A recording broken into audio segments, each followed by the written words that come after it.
St. Rappaport is a cognitive skills trainer. She helps people improve their thinking abilities to enhance their personal and professional lives. St. shares the top strategies to improve your cognitive function and how they can positively impact your life. This episode, you will learn what the 28 cognitive functions are, how they impact your life, and how to be more successful by improving your cognitive function. My story starts back when I was in 5th grade. I still struggled with reading at that time, about 11, age-wise. And I was going to a lot of tutors. My parents were paying a lot of money for private tutors to help me read, and they didn't really like it. I spent a lot of time out of class, which I loved, but it wasn't helping me. It wasn't getting anywhere. So they decided to bring in what's called Feuerstein mediators, just another name for what I do as a brain coach.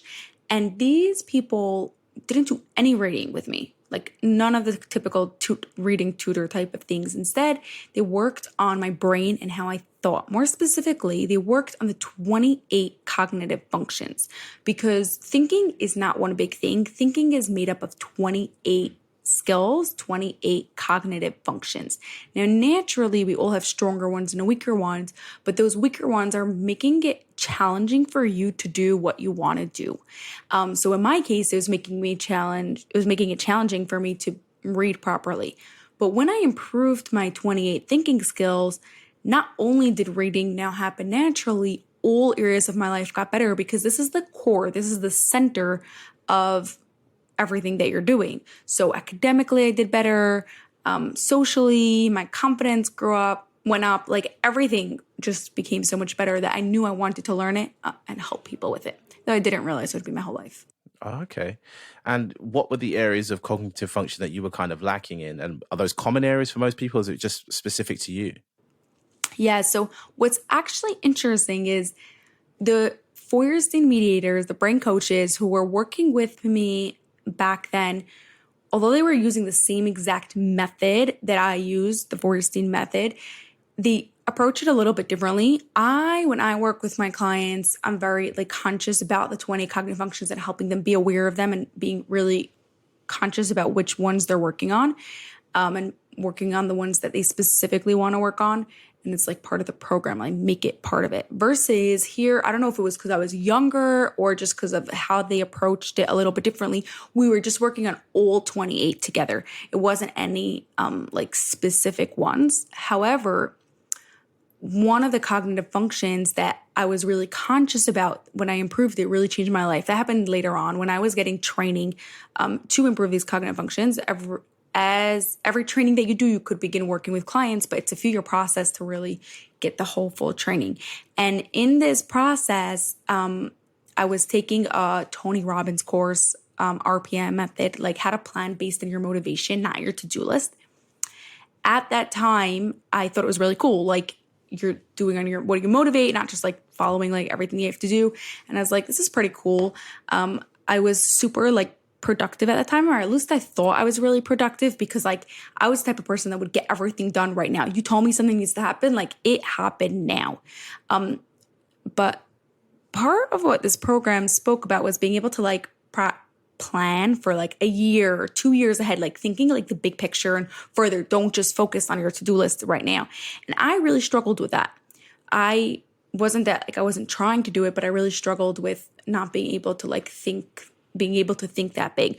So when I was later on, a few months later, I went to take a training specifically in the cognitive function of categorizations. To answer your question, categorizations is not just about being able to split red, yellow, green, blue. That I was able to do, but being able to see the big picture on a more complex, abstract level was where I was struggling. That's why I was very much able to do everything right now, but I couldn't say, okay, it's okay if this task happens later this week or even next week. It might be better if I don't do it now, and I'm going to save it when I go on a different errand. I'll do this errand together, right? And not focusing oh no, I have to go run out right now because I need this thing right now. But no, I'll go on Friday. I'll just go and do all my errands, right? I'm seeing the big picture of errands, of all my errands for that week. So after I improved that cognitive function, now I was able to go and do Tony Robbins course and think the big picture, think a year ahead. And I started saving 10 hours every single week because now I structured my day differently, right? So even though thought I was being productive before, I was doing a lot of activities in weird order. So it was making it like I wasn't really planning in a really productive, efficient manner. So that was like when I realized that even adults, people who are running businesses, people who are helping other people really need to improve these cognitive functions at any age and any stage. So these kind of coachings and lessons that you had, stuck with you, and you're like, wow, this is really working for me. It's making me into a better person. I want to pass this on to other people because I think other people can benefit from this. And what I'm curious about is you've mentioned a few times, the 28 cognitive functions. I wonder if you can kind of like list them. I know 28 is a long list. I don't know if you've got it like off the top of your head, or if you could just list, the most common ones maybe, just so like the listener can kind of go, I could, whatever, if you want, I could just read all of them and you stop me if you want me not to, like, I could just list them like really quickly and you could stop me if you want me not to, like you want me to go deeper in one of them, or you want me to just talk about the common ones. I say list all 28, and any ones that stick out to me, I'll ask you a bit more about them if that's okay. Perfect. Yes. So the very first one is clear perception. That one's taking in information in a clear and organized manner. The second one is labeling, giving things the precise and accurate label. Number 3 is systematic search, finding and looking for things in a system. 4 is aware of space, your brain understanding rights, lefts, directions, how much space takes up, anything with spatial awareness. Number 5 is time, anything having to do related to time, before, after, how long things take. 6 is conserving constancies, being able to like see what stays the same and even if something changes. So let's say if I show you 2 squares, one's red and one's blue, but they still both have 4 right angles, 4 sides that are the same, right? Like all the characteristics of a square, they're still both squares, even though one's red and one's blue. So what needs to stay the same, even when changes are made. 7 is getting precise and accurate information. 8 is holding 2 or more sources of information in your brain at the same time. This is a great point to stop you at.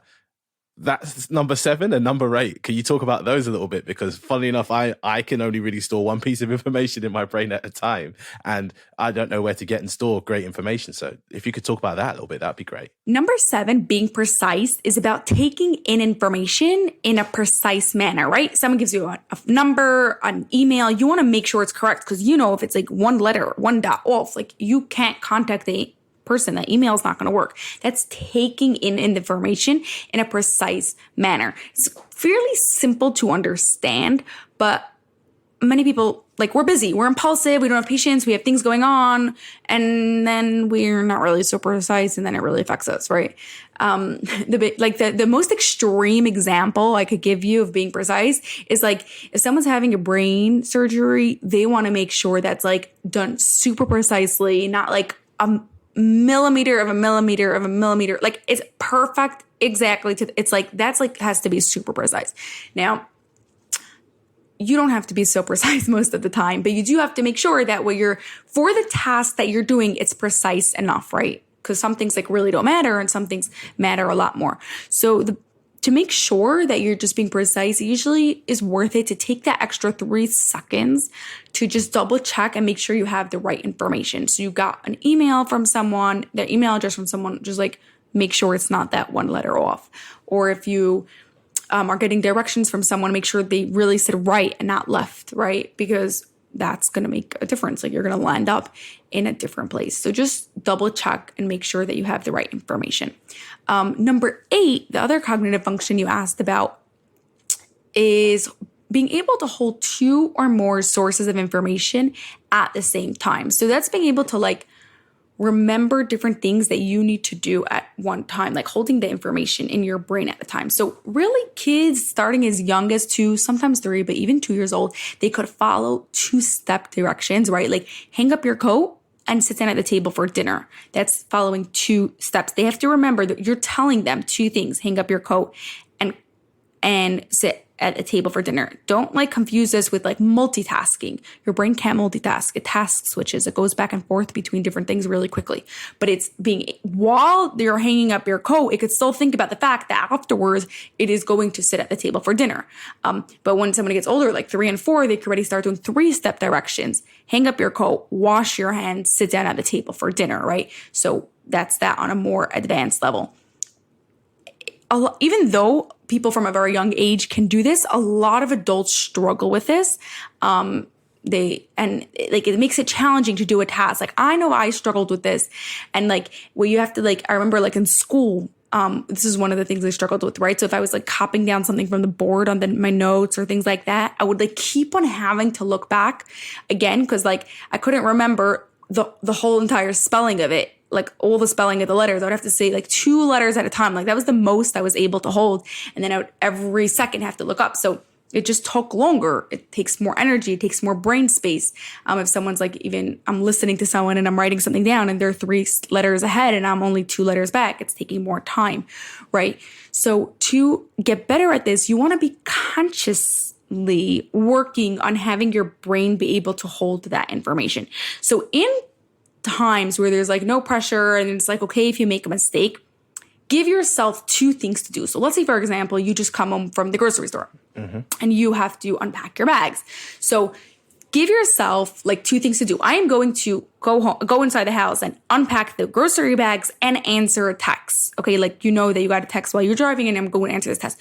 You are conscious about that. And then when you're making sure that you could remember to do those things. Once you see yourself getting better at 2, add 3, add 4, add 5. Most people are comfortable. Like if you could do 4 or 5, that's like a very comfortable place to like be able to like be really efficient and still like run the world really, really well, like and without having the frustration of not remembering so many. But there are some people that could also remember 7 and 8. It just depends how hard you want to work on developing that skill.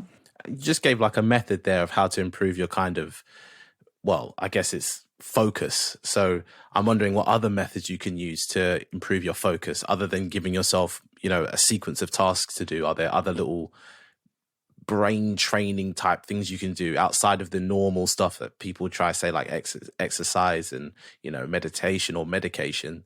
What kind of other things can we do to improve our focus? Yeah, well, focus is like one of my big favorite topics because believe it or not, focus is related to the sense of touch. The same part of your brain, the parietal lobe. Yeah, the parietal lobe, yes, is in charge both of choosing to focus. Like I'm not talking about focus like if you hear like a boom and like you quickly look, like I'm focusing on a task, and your sense of touch. Now what happens is our sense of touch is not really developed because we see something before we touch it. So before my hands come to my phone, my brain sees my phone. My brain has touched my phone before. My brain knows what it feels like. So it's almost like feeling it with its eyes instead of actually feeling it with your skin, with your sense of touch. Mm-hmm. So unless we're like really touching something new, or for some reason it's like surprising, like it's wet or something, that's the only times we're actually using the sense of touch. So our sense of touch is not very well developed in relation to the other senses and in that part of the brain in relation to focusing. So what you want to do is you want to improve your brain's sense of touch. And then you're automatically creating neuron connections in the same part of the brain that's choosing to focus, and you can automatically focus better. So here are 2 different activities you could do to improve your sense of touch, but it's not like a one-time thing. Like you're going to have to do it multiple times to really see the effects. Like when I work with clients on this, they come to me for 3 days and we literally work for 3 days, 5 to 6 hours every single day, just doing these exercises. And then they see like drastic improvement. But I doubt you're going to sit there for 5-6 hours doing it every day. So just do it a little bit. And over a couple of weeks, you're going to start seeing improvements. The first one is fairly simple. And both of these you could also do with kids. So if you have an ADHD kid or someone who just struggles with focusing, go right ahead. Take like a non-see-through bag and have someone else, like not you, someone else just put random items around the house inside the bag. So you have no idea what's in this bag. Then you're going to put your hand in the bag and feel one item at a time and try to like figure out what it is, right? Because now you can't see it. You're putting your hand in there and you have to figure out. But what's really important is not just like, oh, I feel this is a knife, or, oh, maybe I don't put in a knife because you're going to cut yourself. But yeah, sorry. Okay, I feel a Lego, right? Or another, like a different piece of pen or whatever you put inside, right? Instead, try to get into like the real details of it. So is this a Lego that has like 6 circles on top, like 2 rows of 3? Or is this a Lego that has 4 circles on top, 2 rows of 2, right? Like get into the details of it. So you're really, really having to concentrate and feel what it is, not just in a general. Like take your time with it. This is not about rushing through. That's number one. The second thing you could do is, do you know what puff paint is? Puff like paint. The paint that dries like high a little bit. Yeah. You could also use like glue gun, like hot glue, like that, like dries and is raised. Mm-hmm. So also do this with somebody else also. And you each make pictures for each other out of these either hot glue or puff paint. And then once it dries, you each blindfold each other one at a time.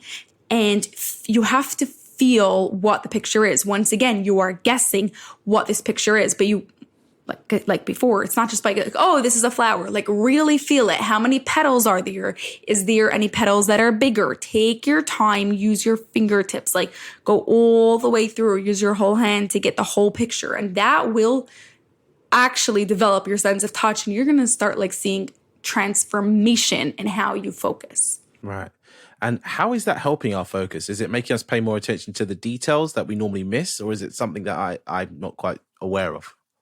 Yeah, so both of it, obviously it's making you pay attention to the details, but more specifically, it's developing those neuron connections in your brain, right? Like I said in the before, that your sense of touch is not developed. There's like if you would like take scans and see like where your neuron connections are in relationship to other parts of your brain, that part doesn't have as many neuron connections. I'm not saying it doesn't have, but like not as many. And that part of the brain is also in charge of focusing. So when you're improving that sense of touch, you are making new neuron connections there.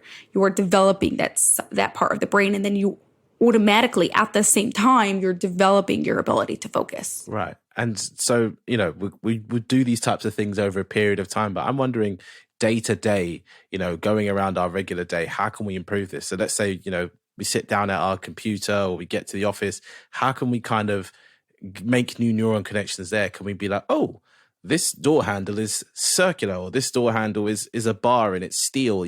Are those things going to help us make new neuron connections, or is that kind of just paying too much attention to small details type things? Yeah, so that already comes down to understanding which one of your 28 cognitive functions are weak and strong, because the reason you are procrastinating, you're struggling to focus, is because one of your cognitive functions are weak. Our brains don't like to work hard. So when it's weak, then it's an extra challenge for our brain, and it's an extra challenge to focus.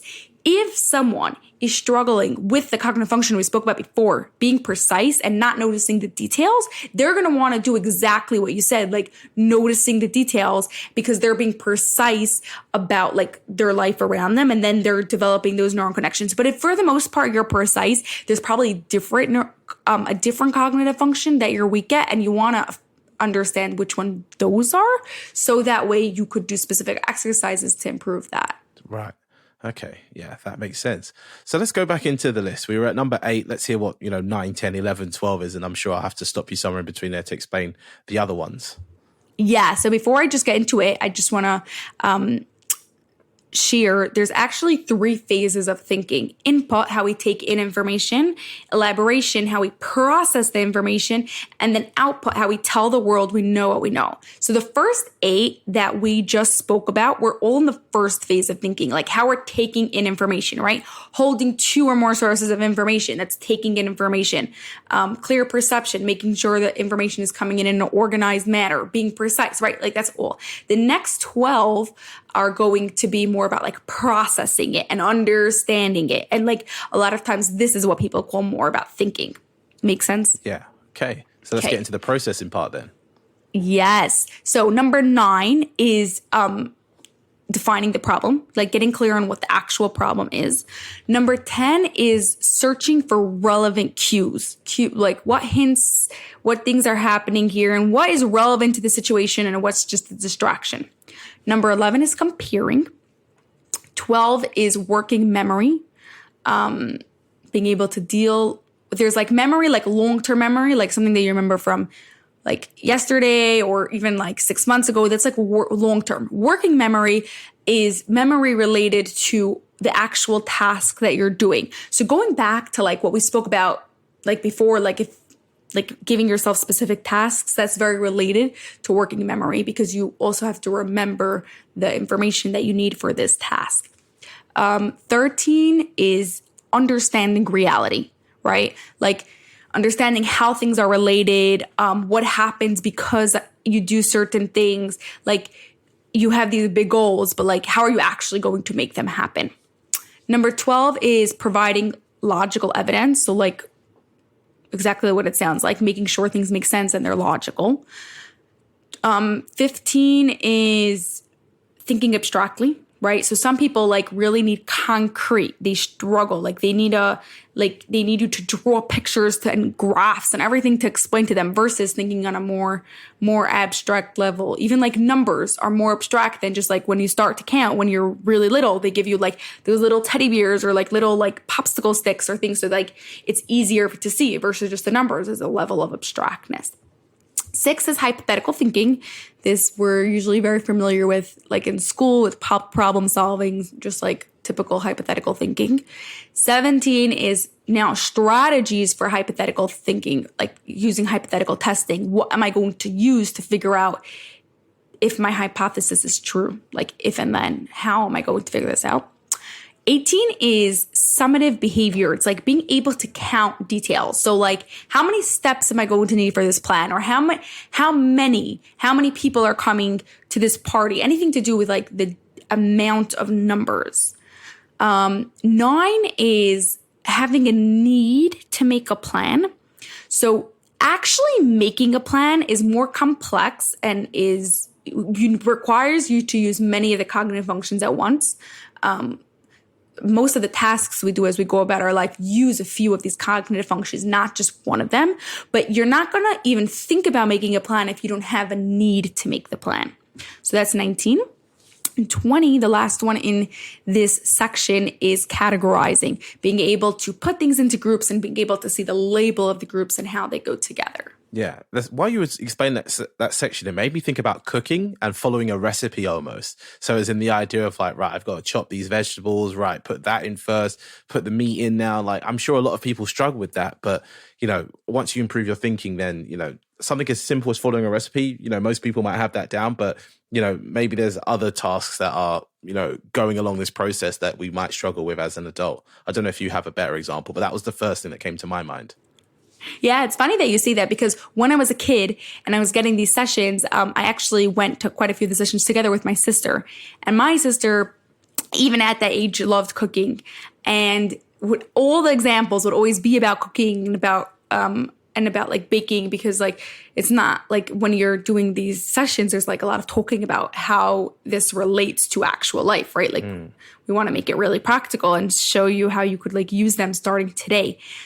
So it's interesting that you said that. But what happens is that sometimes we could do it in one area, but we want to be able to bridge it to other areas, right? So even if someone who's listening doesn't know what all the 28 cognitive functions are, if you could like think about what helped me do this task, like why was following a recipe easy for me if it is for you? Then like once you say like, oh, because I get all of my ingredients out and I have all my supplies out and like I know I'm following directions. Essentially what you're doing is you're preparing yourself, you're planning, right? When you think about it like that and you give it a name, you say that you're planning, then afterwards you can now say, hey, where else in my life is it better for me to plan? Right? Right. And so where are some areas that you find most people don't plan? Is it, you know, planning out their day? Is it planning out their work schedule? Is it, you know, doing too many social events at once? I'm really curious because you have more experience with this, what you come across. Yeah, so planning is an interesting one because, like I mentioned earlier, it requires many cognitive functions. So people fall on all different ranges, all different like places, and there's no right or wrong. It's really where your brain is at. So one of the things is some people don't plan at all. They just like go with the flow and they like figure things out. There's like no planning at all. There are other parts of people that struggle with planning is where they plan without a good sense of time, as in like they think they could do a lot more things in smaller, and there's not enough time to do those amount of things in that. And that's a lot of times related to the cognitive function of time that we said in the beginning, like understanding how long things take. Another aspect of planning that people struggle with is like what makes sense to do first, second. Like if you're working on a big project, like what things do we have to do first? Or even like moving, if you're moving a house, like, and you're packing, it's like, it takes time, right? Which things are you're planning? Which things are you going to pack first? So like consecutive order things. Another thing struggling with planning, right? Even though, let's say, for example, me, right? Like I thought I was a really good planner. I would, even ever since high school, I would plan my day the night before. And like, I thought I was really good at it, but because of a different cognitive function, because of categorizations and not being able to group the things together, I wasn't planning very efficiently. So I was planning my day, but it was like a little bit sporadic and things are all over. Now I do a lot of like batching. I do everything together instead of answering my emails all throughout the day, sit down, half hour, answer all my emails, and I save a ton of time because I'm not like going back in. My brain has to think about it like and go back and forth. So I do that with like all area of life. That's like being able to plan in an efficient manner. So I could like continue going. There's like so many ways that people struggle with planning, and it will really depend on which one of their cognitive functions they're struggling with. Yeah. And so now we've been through 20 of the 28 cognitive functions. And we've got those two sections of, inputs or taking in information and then processing that information. What is the third area about? I want to guess it's on like critical thinking or assessment maybe, or something close to that. Yeah. So the critical thinking, a lot of times is related to the second part. I mean, they're all related to each other. It's like very fluid, and they could, we bounce around with them as we're thinking. But that's more related to the second one. Now, when they think of critical thinking, they think of like the critical thinking that we learn in school. And that is going to use all the cognitive functions that we already spoke about or that we're going to speak about. So for example, one of the things, in order for you to critically think, you need to be able to compare correctly. That's a cognitive function. You need to be able to define the problem. That's another cognitive function. So all these tasks, these things that we already know actually have underlying skills that we're using that we don't even realize, which are called cognitive functions. Okay. Yeah. So let me hear the other 8 and then we'll see where we're at. And then I'll try to assess my own cognitive functions, I guess. But so far, I think I'm doing all right. Up until this point, there's not many things I've been like, oh, yeah, I think I'm struggling with that. But maybe in the last sections, there's areas that I'm struggling with. That could be most definitely. I'm just going to say like 2 things, not that like, first of all, we all have weaker cognitive functions. Now there's another thing about like, just, it's like, you're really okay with all of them. But like when you improve one, then like it helps even more. So like, I'm not here saying like, oh, you have weak cognitive functions. I'm just saying like, as humans, we all have some stronger ones and weaker ones. That's first of all. So sometimes like if you would just improve one, it would make a lot of areas better. Mm-hmm. And another thing, and also like I'm saying this not just to you, like I'm saying this because for any listener who's listening, just, you know what I mean? I'm not here trying to attack you. That sometimes our brain has to make do and has to live with the brain that it has. And that's like a really good thing.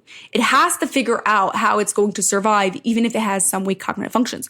So what happens is we create these ways of doing things and these ways of thinking and these systems and even just like how we go about our day based on our strong and weak cognitive functions without even realizing what we're doing. Now, what's happening here is we're doing it for survival, but we're working a lot harder than we need to because our stronger cognitive functions have to overcompensate for our weaker ones. So sometimes we need like an outside source to tell us that this cognitive function needs to be improved, because then we're like, no, I don't really think I need it. Like that's what I thought about about categorizations for forever. Like literally when I was a kid, my mom used to tell me I needed it. And I was like, no, I know how to categorize. And we need this outside source to help us figure it out. And it's only once we improve that cognitive function more do we realize that, like, hey, we were working really hard before. Not that we weren't managing, but our life could be a lot easier. Now, like I said, Sam, this is not against you. This is like for everyone listening. So that way, like, people understand that, like, we could always improve them. There's like no limit, no cap to how much you could improve it.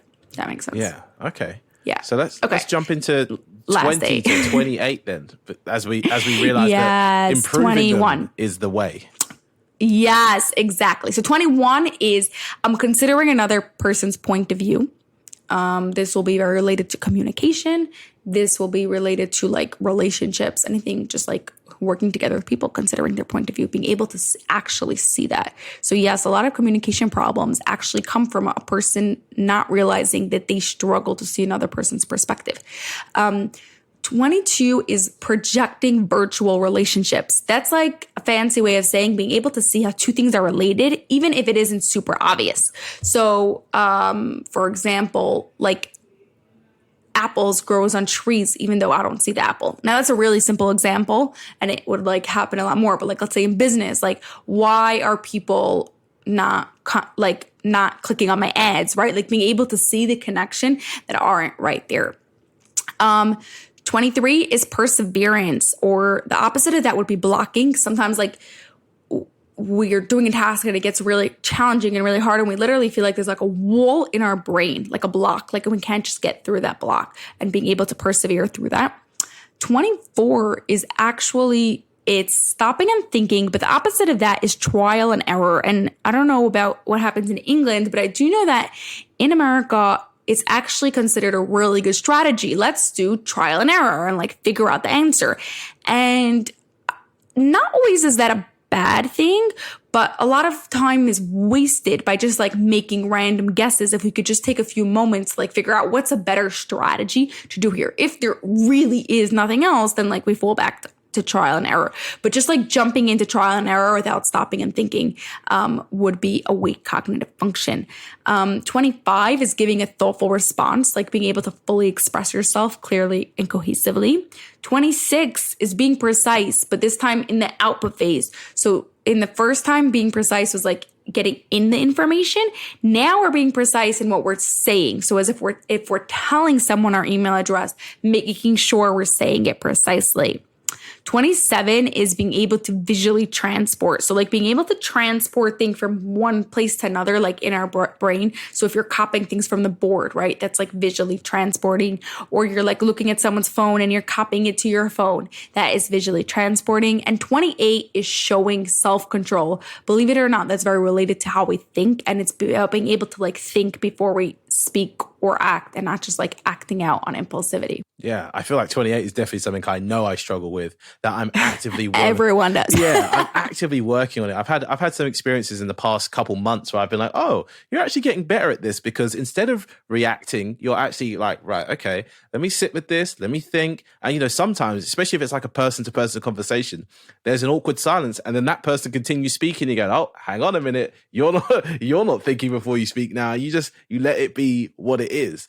But so our listener is ideally, or most likely, you know, an entrepreneur or someone looking to start their own business, or, you know, a high up kind of exec in a company. You know, the listings vary, but it's in that world. They're people that are in charge of making their own decisions and making their own kind of plans in life. So I'm wondering, is there like a couple skills that entrepreneurs or people like this can kind of incorporate now to kind of have better cognitive functions, to improve as a person? Something that you would just like blanket suggest to anybody, but like, do this now and you're going to be better at this. Do that now, you'll be better at that, and et cetera, et cetera.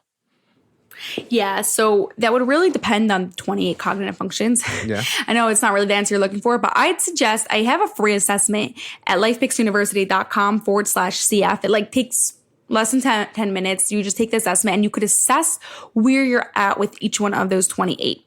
Once you see it like black and white in front of you, then you could say like, okay, I am going to do specific exercises to improve my ability of, like you did, like self-control, right? Like you don't specifically need me to tell you, like, I'm happy to help you, but I'm saying, like, you don't need to hire me to help you to be able to figure out which one of those cognitive functions you need. That's first of all. But second of all, if you want to just improve your brain in general and like how you think and challenge yourself, like really give like a workout for your brain, purposely put yourself in new and challenging situations where you know you are going to mess up. Learn a new skill. Take that new challenging course. Like, do something that you are scared to do, that you think that you can't do. You want to do it. Develop that skill of resilience. Develop the growth mindset, and actively work on yourself on doing new challenging things. Nice. You sound like somebody who's done a lot of, self-mastery or self-learning. And I'm wondering where you kind of do that. Is it YouTube, podcasts, books? All of the above, but specifically, I'm very into like taking courses and like working, not just like any courses, but more like working either one-on-one with coaches or in masterminds. I'm very into like the self-learning sort of aspect versus and like, like learning faster from people who have more experience for me and being able to get personalized help. I do like courses, but not as much as like being able to speak to someone where they could give you more like the personal attention and suggestions that you need. So that's where I do a lot of it. I've had a few other guests actually that have spoke about the power of masterminds. And, these are people that would have been in lots of debt, with their business, and then they joined a mastermind, they were able to fix it and get out. Or there's people that just started really successful businesses and are part of a proper mastermind, as in, a mastermind. It's like, right, we're making 10 million a year. Everyone in here wants to make 100 million a year. Let's get there. So I'm wondering, how do you find your masterminds, and what are your masterminds kind of focused around? Because obviously for me, the ones I've more so heard about are focused around, we're making X amount, let's make more, or you're in debt, let's make, that go away. But yours sound like they're more focused around mindset learnings as opposed to financial learnings. So it depends. It depends what the mindset stuff, to be fair, is a lot of like podcasts, is a lot of like reading books. Like I'm always listening to stuff, always like whenever I have any free time, I am listening to those things. So that helps with mindset a lot. But usually when I go to a mastermind, not always is it like for forever, right? Some of these masterminds are like you join and like you stay there for years and years and years. And it could be that's a really good thing. I personally have never been in one of them. I go more to like these masterminds where they're focused on a specific skill that they want to learn. So let's say, for example, now I am in a podcast mastermind. Yeah. Like how to do podcast guesting. So I've already been podcast guesting for like over 3 years, but recently, just like a couple weeks ago, I was like, I want to get this more honed in. I want to become a better podcast guest. I want to help more people. I want to be able to use it to grow my business, things like that. And I'm joining a mastermind that's specifically for this. So we meet twice a week, right? And it's like all this mastermind, and we're learning specifically on how to become better podcast guests. But then I also get to make friends with everyone else who is in that mastermind. Everyone else, they're on this pretty much like on about the same page as me, and we help each other and we share like our favorite tips and everything to really help us all grow. And going back to that mindset, like it helps with the mindset also, because like we're all thinking bigger together. We're like a lot of people say like entrepreneurship is really lonely, or like my family doesn't support me, or all these things. And honestly, it's your choice to take responsibility for it. Even if you can't afford a mastermind, like fill your ears, like read those books, like surround yourself with the people who will believe in you, even if you can't pay for it yet. And our listener is obviously listening to a podcast right now, so they're clearly into podcasts. I'm wondering if you have a podcast suggestion for them that that you use on a regular basis to improve your mindset, or just that you enjoy listening to. Well, I'm going to say my own podcast, obviously.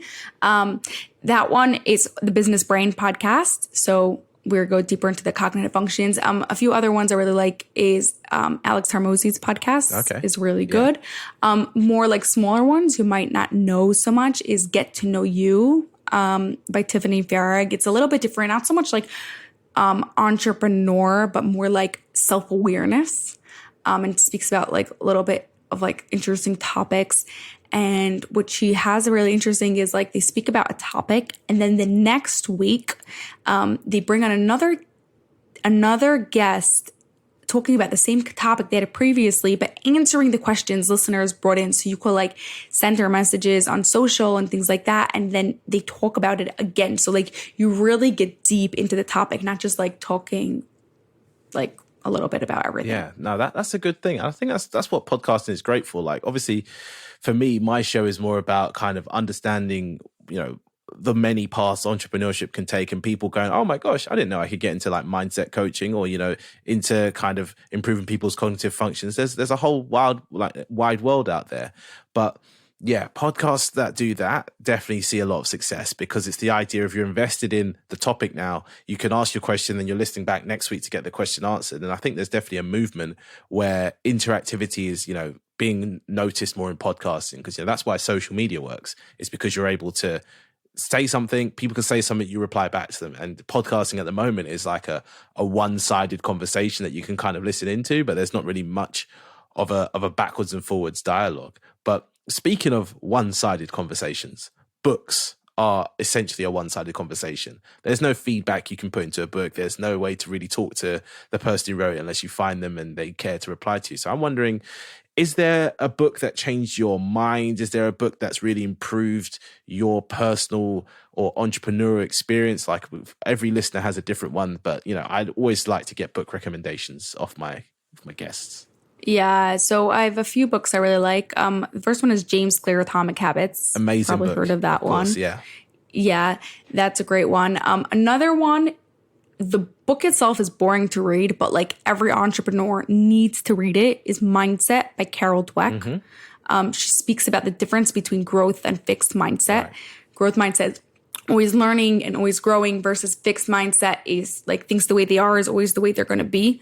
But it's not just about like always growing. A lot of times like we think, oh, we're learning, we're listening to podcasts and we're learning, but it goes a lot deeper than that, of like I said before, like putting yourself in challenging situations and like not being afraid to fail, and like really, really going into growth, like focusing on the process of things.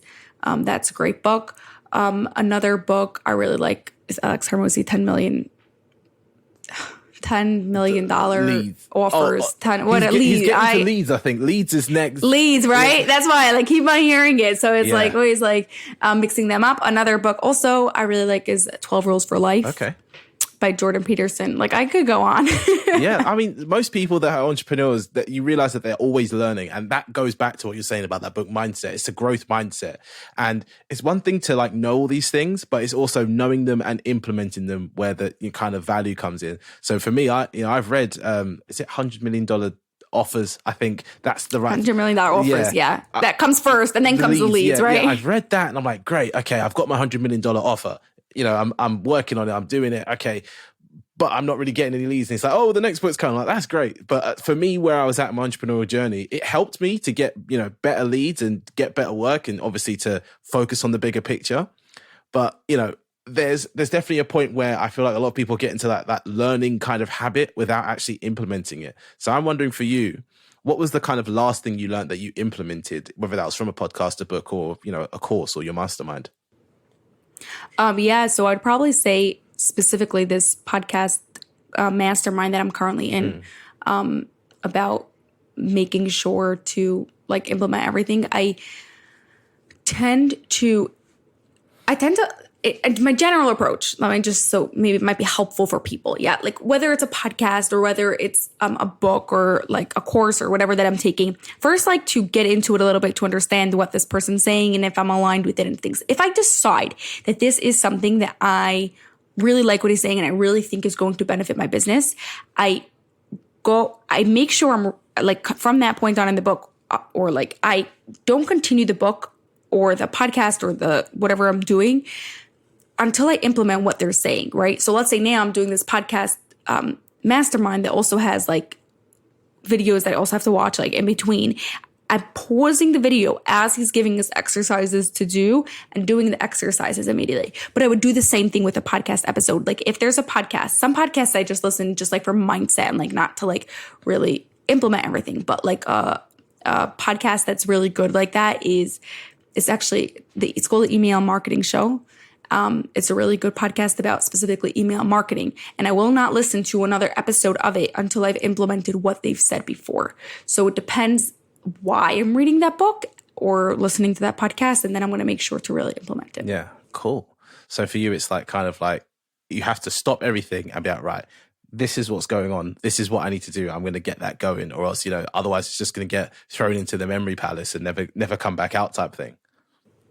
Right. But I'm going to make sure that like I'm doing it while it makes sense. Right. So for example, I'm not going to listen to that email marketing show while I'm driving for an hour and a half, because I know like that doesn't make sense for me to be able to implement it right away.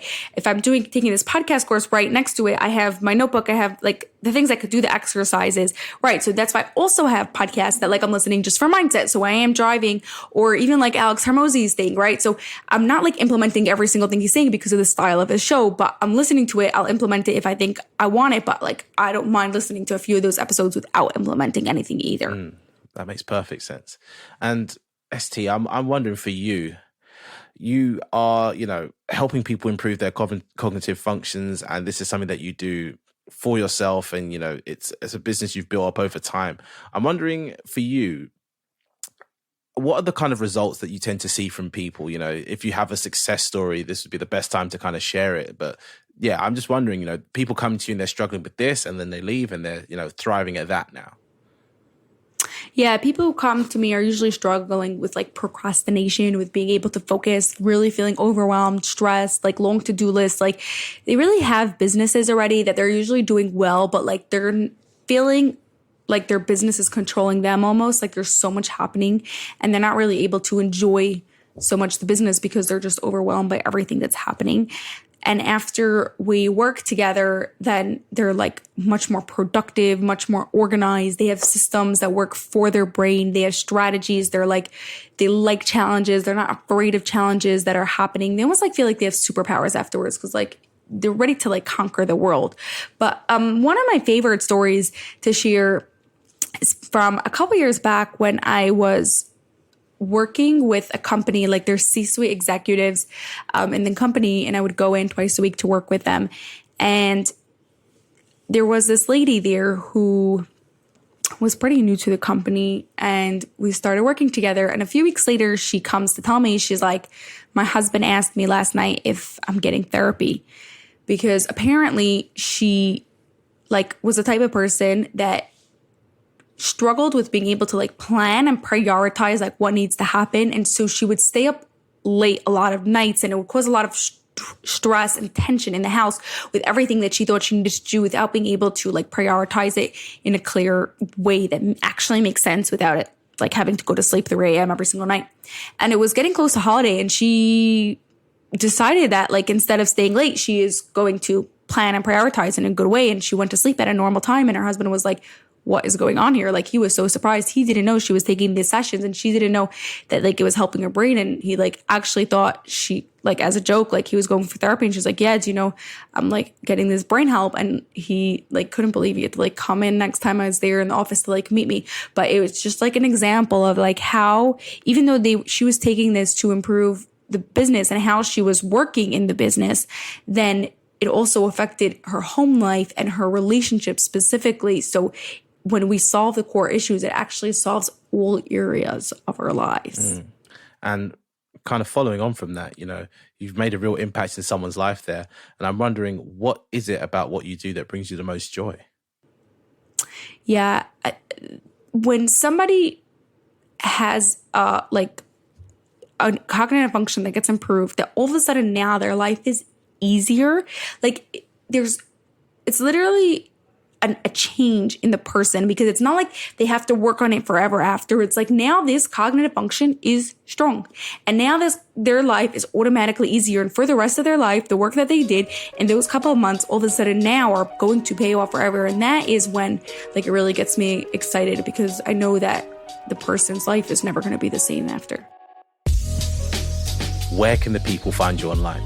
The best place would be to really take that cognitive function assessment at lifepicksuniversity.com/CF. So that's LifePicks with an X. If you want to find me on social or my website or things like that, that's also lifepicksuniversity.com. So lifepicks, university.com, and then /CF for the assessment. Thank you for listening to People Explained. New episodes come out every Monday. We would appreciate it if you gave us a review on Apple Podcasts and shared this episode with a friend.